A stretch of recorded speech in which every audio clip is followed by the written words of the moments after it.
안녕하세요. 사랑하는 나그네 교회 교회 여러분, 그리고 하나님의 말씀을 같이 읽어가는 그리스도 안의 형제 자매된 교회 여러분, 오늘은 주일이죠. 오늘 여러분 예배를 어떻게 들으셨습니까? 4단계가 발동되면서 우리는 또 모이기에 어려움을 겪었습니다. 각각 흩어져 온라인으로 예배하시는 분들, 하나님께서 또한 복되게 그 예배 가운데도 은혜를 주시고 함께 모일 수 있는 날을 더 그리워하고 슬퍼하는 마음으로 오히려 또 예배에 집중하는 그런 시간들이 되었기를 바라고 또 되기를 바라겠습니다. 오늘 읽는 하나님의 말씀 예레미야 14장입니다. 유다를 향한 심판의 선언이 여전히 계속되어 가고 있습니다.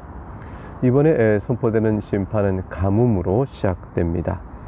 이스라엘 땅은 젖과 꿀이 흐르는 땅입니다. 그러나 젖과 꿀이 흐르는 땅이 되는 것은 이스라엘 땅에 하나님께서 이른 비, 늦은 비, 적절한 때에 비를 내리시는 하나님의 손길로 인하여 되는 것입니다.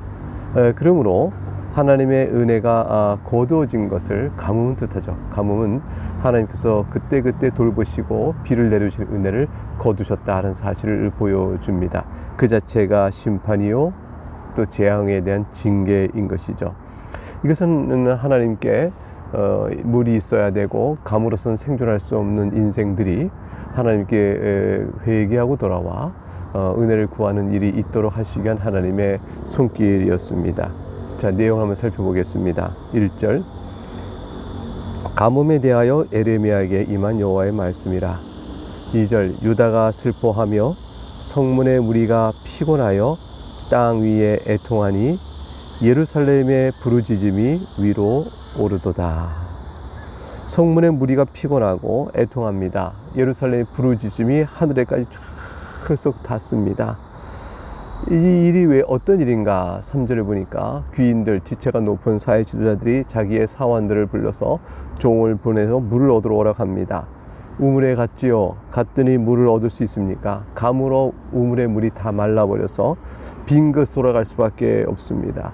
부끄럽고 근심하며 그들의 머리를 가립니다. 머리를 가리는 것은 부끄러움과 수치와 당혹감을 말하는 것이며 치명적인 절망의 상태가 되었음을 뜻하는 겁니다. 오호라, 우리는 망하게 되었구나 라는 뜻이 되겠죠.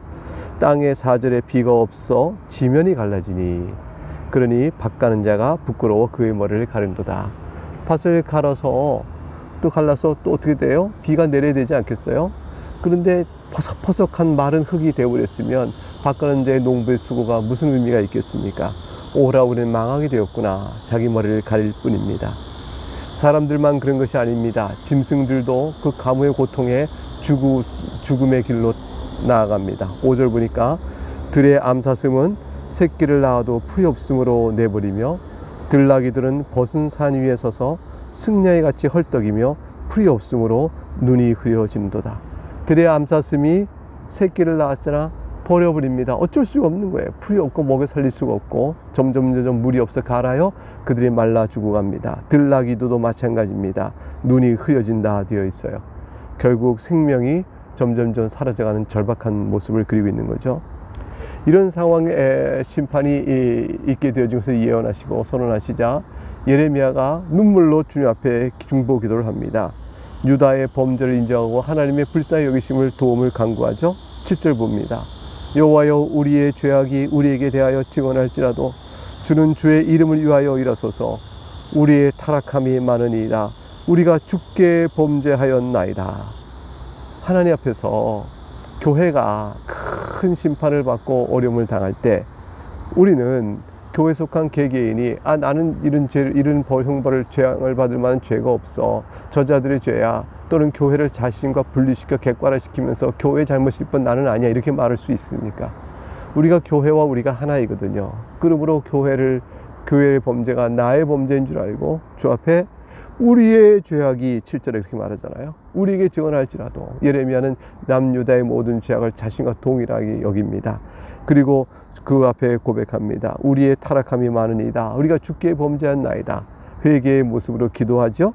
8절에 이스라엘의 소망이요 고난당한 때의 구원자시여 어찌 이 땅에서 거류하는 자같이 하룻밤을 유숙하는 나그네같이 하시나이까. 무슨 말이에요? 이런 고통을 당하고 있는 이스라엘을 못 본 채 한다는 거예요. 아무런 애정을 갖지 않는다는 거죠. 하룻밤 유숙하는 나그네가 그 유숙하는 그곳에 대한 애착을 얼마나 갖겠어요. 그저 관망하듯이 남대하듯 하지 않겠습니까? 그렇게 하룻밤 유숙하고 그 다음날 바로 떠나는 나그네처럼 유숙한 곳에 대한 애착을 갖지 않냐니 하나님께서 어찌하여 우리를 그렇게 대하십니까? 라고 말하고 있는 겁니다.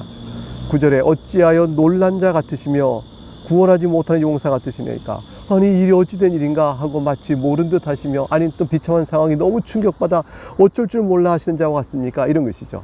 시침 떼시는 것도 아니고 또 뭐 놀라서 어찌할 바를 모르는 무능력자가 아니지 않습니까? 구원하지 못하는 용사, 무능력한 분이 아니신데 어찌하여 이러십니까? 여호와의 주는 그래도 우리 가운데 계시고 우리는 주의 이름을 일컫는 받은 자이오니 우리를 버리지 마옵소서.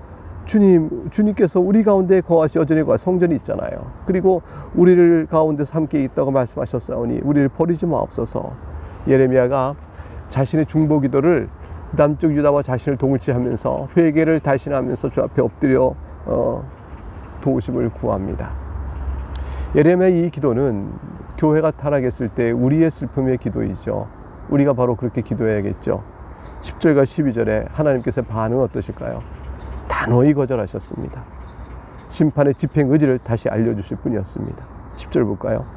여호와께서 이 백성에 대하여 이같이 말씀하시되 그들이 어그러진 길을 사랑하여 그들의 발을 멈추지 아니하므로 여호와께서 그들을 받지 아니하고 이제 그들의 죄를 기억하시고 그 죄를 벌하시리라 하시고.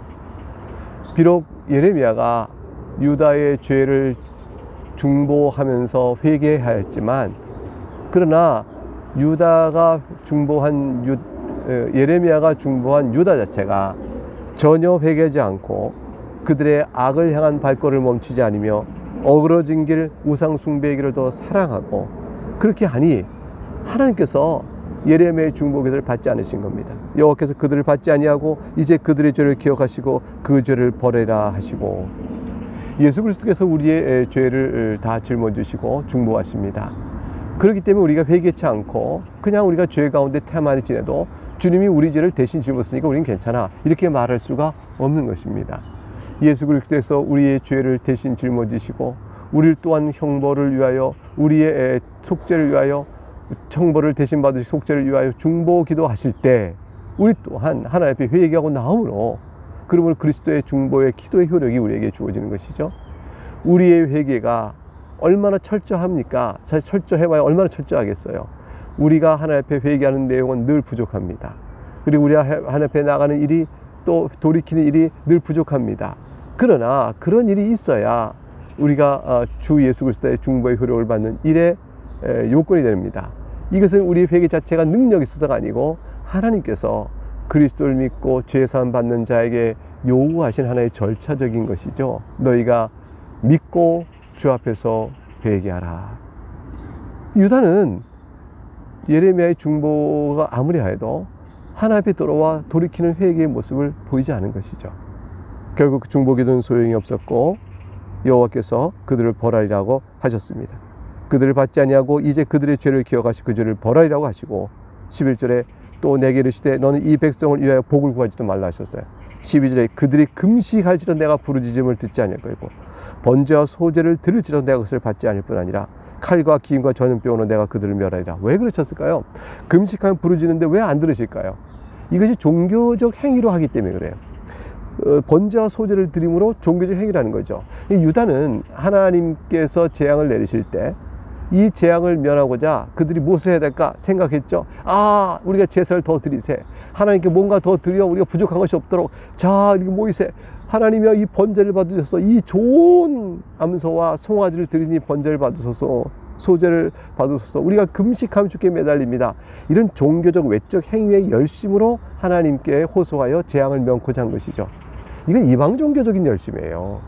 하나님께서는 그 모든 종교적 제사의 의식을 중요시 여기고 그것도 중요하지만 더 중요한 것은 우리가 마음의 의와 인과 신, 의로운 공의와 인자하심과 믿음의 신실함을 가지고 주 앞에서 우리의 상한 심령으로 드리는 제사를 받으시는 분임을 기억하는 것이 참 중요합니다. 상한 심령으로 주 앞에 엎드릴 때는 작은 제물도 하나님께서 받으시지만 상한 심령이 없이 하나님께 드린 것은 아무리 열성적으로 좋은 것들을 다 갖다 놔도 하나님 받지 않으십니다. 왜냐하면 산에 있는 모든 생축들이 다 하나님 것이잖아요. 우리가 하나님께 없는 것을 드려 하나님께 영광을 돌릴 것이 무엇이 있겠습니까? 그러므로 하나님께서 저들의 외식과 저들의 헛된 제사를 받지 아니하시고 칼과 기근과 전염병 그들을 멸하라 하셨습니다. 이제 13절과 18절에 가게 되면 또 장면이 바뀝니다.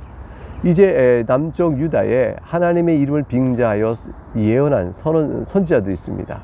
이 선지자들은 거짓 선지자들이었어요. 하나님께서 말씀을 주지 아니하신 것을 마치 하나님의 이름으로 그걸 받은 것양 말하면서 유다의 평화를 선언하고 너희 하나님 너희를 지켜 돌보신다는 평화를, 거짓 평화를 말했던 자들입니다. 그 말을 듣고 유다 백성이 따라갔죠. 그 모든 미혹된 그 까닭은 거짓 평화가 듣기 좋았기 때문이에요.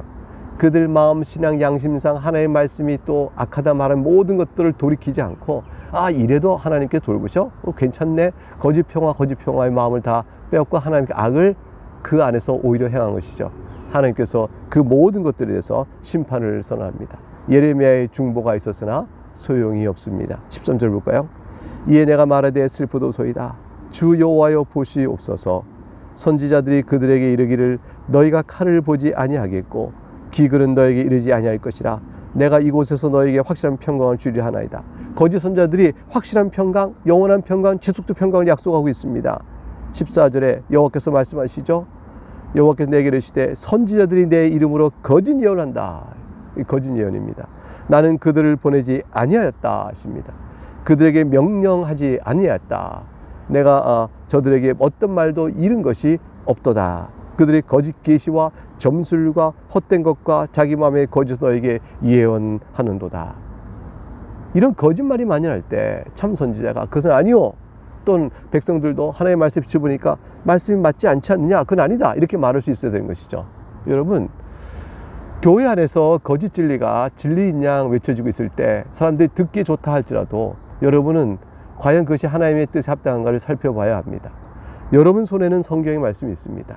성경 말씀을 비추어 과연 그것이 하나님의 말씀에 일치하는가 상고하는 배려와 사람들과 같아야 되는 거죠. 그것이 과연 그러한가 성경을 연구하듯이 말이죠. 진리 분별의 최종적 책임은 여러분 각각 신앙의 책임은 여러분에게 있는 겁니다. 각자가 자기 신앙에 대한 책임을 지고 진리 분별을 해 나가야 하는 것이죠. 배워서 익혀야 하나? 그럼 명료하고 분명한 진리를 여러분 스스로 책임 있게 결당하지 못할 만큼 계시가 우리에게 가려져 있거나 어둡거나 부족하지 않습니다. 성경을 통해 천천히 읽고 주의 진리를 보고자 하면 앞뒤 말이 맞지 않거나 그것은 좀 더 과장되거나 왜곡되던 사실을 알 수 있게 되죠. 그런 것들은 아니로라고 말할 수 있어야 합니다. 유다 백성은 스스로 타락했기 때문에, 그들도 타락했기 때문에 거짓 예언을 듣기에 좋아했던 것입니다. 자기들의 악행을 돌이키지 않아도 되고 그 악행을 그들이 있으면서 평안하다 말하니까 저들이 그것을 즐거워 들었던 것이죠. 하나님께서 따라서 저들을 심판하시기로 말씀하십니다. 15, 16절이죠. 그러므로 내가 보내지 아니하였어도 내 이름으로 예언하여 이르기를 칼과 기근이 이 땅에 이르지 아니하리라 하는 선지자들에 대하여 여호와께서 이와 같이 말씀하셨노라. 그 선지자들은 칼과 기근에 멸망할 것이요 그들의 예언을 받은 백성은 기근과 칼로 말미암아 예루살렘 거리에 던짐을 당할 것인즉 그들을 장사할 자가 없을 것이요 그들의 아내와 아들과 딸이 그렇게 되리니 이는 내가 그들의 악을 그 위에 부음이라. 그들의 악을 그 위에 부은다는 것은 그들이 마땅히 받을 심판의 재앙을 그들에게 쏟아붓겠다는 뜻이에요. 하나님께서 심판하실 것을 조금 더 감하지 않고 내리실 것을 말씀하셨어요. 다들 죽을 거라고 말씀하셨죠. 칼과 기근이 이르면 죽지 않겠습니까? 죽은 자들 시체가 널브러졌는데 그걸 장사할 사람이 없습니다. 모두가 다 당하는 재앙이기 때문이죠. 죽은 자들도 그렇고 아내와 아들과 딸도 그렇게 죽을 것이니 누가 살아남아서 죽은 자를 슬퍼하며 그들 장사 지내겠는가. 17절 너는 이 말로 그들에게 이르라. 내 눈이 밤낮으로 그치지 아니하고 눈물을 흘리리니 이는 처녀딸 내 백성이 큰 파멸 중한 상처로 말미암아 망함이라. 이게 참 애절한 표현이 17절에 나와요. 하나님께서 이렇게 저들에 대한 심판을 선언하시고 17절에 예레미야가 말합니다. 내 눈이 밤낮으로 그치지 아니하고 눈물을 흘린다. 이걸 전하라고 하셨어요. 이때 내 눈이 누굴까요? 1차적으로 보면 하나님께서 예레미야에게 그들에게 전하라 내 눈이 이렇게 말하니까 하나님의 눈에서 나오는 눈물을 볼 수가 있죠. 하나님께서 저들의 악을 징계의 심판으로 무섭게 심판하시지만 그 심판을 내리시면서도 그 심판의 재앙을 당하는 남유다를 향한 극한 하나님의 애정을 이렇게 말씀하고 표현하고 있다, 이렇게 볼 수가 있습니다. 근데 하나님의 눈물이란 것은 예레미야로 하여금 예레미야 그들에게 이르라 내 눈일 때 예레미야가 내 눈이 이렇게 말하지 않겠어요? 그러니까 내 눈이 여호와의 눈이 이렇게 안 하고 내 눈이 밤낮으로 그치 아니하고 눈물을 흘리니까 듣는 사람은 예레미야 눈이 눈물이 흐른다고 바로 이해가 되지죠. 예레미야는 자신의 눈에 눈물이 흘린 것을 말하고 있고 예레미야는 통곡과 비탄의 그 메시지를 계속 전하면서 마음속에 이 눈물을 금할 수가 없습니다.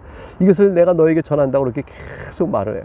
사람들은 예레미야의 눈물을 볼 것입니다. 그러나 이 말을 전하는 예레미야는 자신의 눈물 뒤에 이 말을 전하기 전에 하나님의 눈물을 보고 있는 것이죠. 이는 처녀딸 내 백성이 큰 파멸 중한 상처로 말미암아 명함이라. 하나님께서 그 눈물 때문에 저들에게 향한 공의와 재앙의 심판을 거두지 않으시고 감하지 않으세요. 큰 파멸 중한 상처로 말미암아 망할 것임을 내리시면서 눈물을 예레미야를 통해서 나타내 보이십니다. 왜 그럴까요? 회개치 않은 것이죠. 돌이키지 않기 때문에 당하는 것이죠. 18절에 내가 들에 나간즉 칼에 죽은 자요 내가 성읍에 들어간즉 기근으로 병든 자며 선지자나 제사장이나 알지 못하는 땅으로 두루 다니도다, 그렇습니다. 19절 22절에는 이제 예레미야가 다시 하나님께 중보합니다. 근데 중보할 때는 하나님 이름과 언약에 기초해서 호소하죠.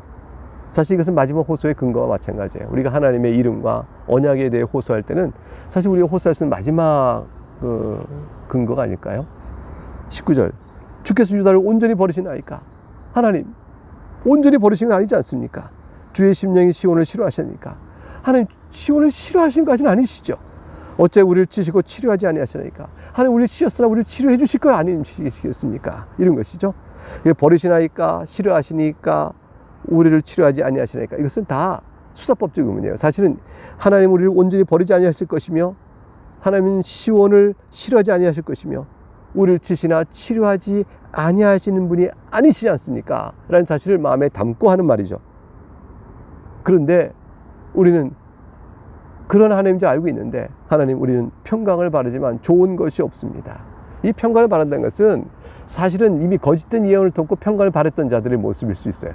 그럼 우리가 평강을 바랬으나 우리에게 선한 것이 없고 우리가 이 어려운 상황에서 치료받기를 원했으나 두려움만 보나이다 라는 것은 하나님의 징계가 계속 내려주고 있는 거죠. 그래서 속히 돌아와 하나님을 바라보며 하나님 어떤 분인가를 기억해야 되는 거죠. 하나님 우리를 결코 버리지 않으실 거다. 하나님 우리를 결코 싫어하지 않으실 것이다. 하나님 우리를 치료해 주실 것이다. 그러니 우리가 돌아가자 여호와께로 돌아가자, 이렇게 해야 되지 않겠어요? 20절에 그러니까 예레미야가 남유다를 위하여 중보하기를 이렇게 기도합니다. 여호와여 우리 악과 우리 조상의 죄를 인정하니이다. 우리가 주께 범죄하였나이다. 이게 죄를 인정하고 고백하고 회개함으로 하나님의 앞에 중보를 합니다. 21절 주의 이름을 위하여 우리를 미워하지 마옵소서. 주의 영광의 보좌를 욕되게 마옵소서.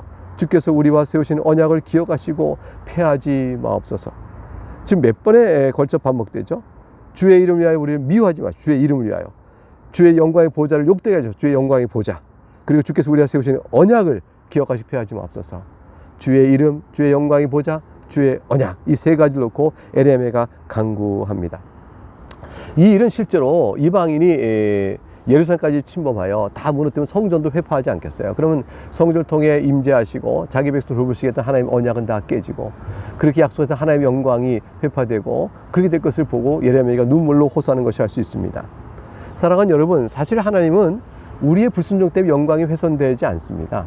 하나님께서 우리의 순종 때문에 영광이 더 증가하고 우리의 불순종 때문에 하나님의 영광이 훼손될 만큼 그런 분이 아니에요. 하나님은 절대적이고 창조주이세요.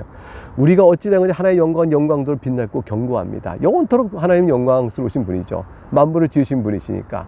그런데 이렇게 우리가 기도할 때는 바로 어떤 기도죠? 우리의 부르심이 하나님의 영광을 위하여 있다는 사실이 있죠. 우리가 여호와의 이름을 위하여 하나님의 영광을 위하여 존재하도록 부름을 받고 있다는 사실 앞에서 우리가 죄를 범했을 때 그 부름에 훼손 불순종하여 영광을 위하여 살아야 될 우리들이 하나님의 영광을 가리웠다라는 우리 자신에 대한 행태를 보게 하는 표현들입니다. 그래서 하나님의 영광을 위하여 부름을 받고 살아야 하는 성도는 자신이 그러지 못한 됐을 때 이것을 위하여 애통하고 이것 때문에 기도하고 그래야 하는 것입니다. 이러한 기도로 자신들은 얼마나 하나님 앞에서 우리가 악했는가를 깨닫고 신앙의 도리를 다해야 될, 또 신앙의 기초에서 교훈의 비춰 우리 회개해야 될 그런 것들을 찾아보게 되는 것이죠. 하나님의 창조주의 권능을 노래하면서 자신의 앞에 이와 같은 기도를 드리며 22절로 이어가게 됩니다. 이방인의 우상 가운데 능히 비를 내리게 할 자가 있나이까? 하늘이 능히 소나기를 내릴 수 있으리이까? 우리 하나님 여호와여, 그러하는 자가 주가 아니시니까? 그러므로 우리가 주를 앙망하옵는 것은 주께서 이 모든 것을 만드셨음이니라 하니라. 하나님의 창조주 권능을 찬송하면서 오직 하나님만이 우리를 불쌍히 여길 수 있음을 알고 주 앞에 엎드립니다. 하나님께서 우리를 구원하심은 하나님의 영광을 위하여 주의 이름을 위하여 구원하셨사오니 우리와 하여금 하나님의 영광과 이름을 위하여 살도록 하신 것이오니 우리가 부름 앞에서 서기를 원합니다. 주께서 우리를 벌하시되 하나님께서 그 약속을 나타내 보셨던 그 성전마저 회파되어 버리게 되면, 그리고 하나님의 언약 백성이 완전히 망하게 되어지면 하나님께서 우리 행하신 선한 일들이 이방 가운데 조롱될까 우리 마음이 심히 괴롭습니다. 우리가 허물과 죄로 인하여 주의 영광을 이방인들로부터 높이지 못한 채 손가락질을 받도록 조롱하도록 하였사오니 우리 죄가 실로 큽니다.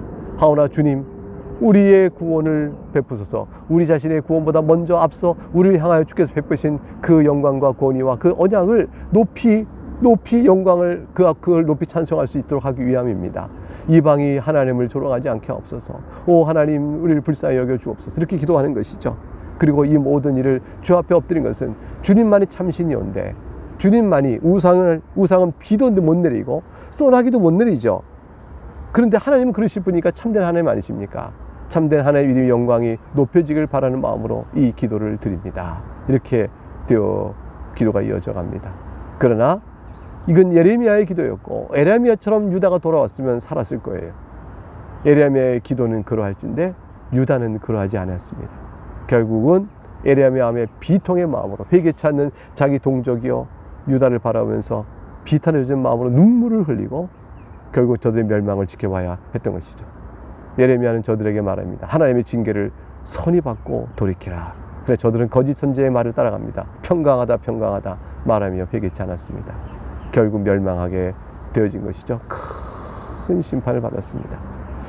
우리가 살 길은 회개에 있습니다. 회개하면 사는 이유는 우리를 위하여 이미 중보하신 그리스도의 은혜가 있기 때문입니다. 주 십자가 안에서 모든 죄를 사하시고 형벌을 명쾌하시는 그런 은혜를 베푸셨으니 우리가 어떨까요? 회개하며 주 예수 그리스도를 믿고 그 앞에 나가는 것이 우리가 영원한 생명의 길로 나가는 행복인 것입니다. 이 땅에서 그 은혜를 입어 사는 여러분과 저는 비록 연약하고 또 지친 인생을 살아가고 코로나19로 인해서 슬픔도 아픔도 괴로움도 낙심도 또 즐거움도 멈춰지고 짜증도 나고 심령도 공고해지겠지만, 그러나 이 모든 것들 위에 계신 하나님을 바라보면서 다시 한번 이 시간에 고개를 들어 이 주일에 하나님의 은혜를 다시 한번 찬송하십시다. 힘을 얻어가신 여러분 되시길 바라면서 오늘 여기서 마치고 내일 다시 뵙겠습니다. 감사합니다.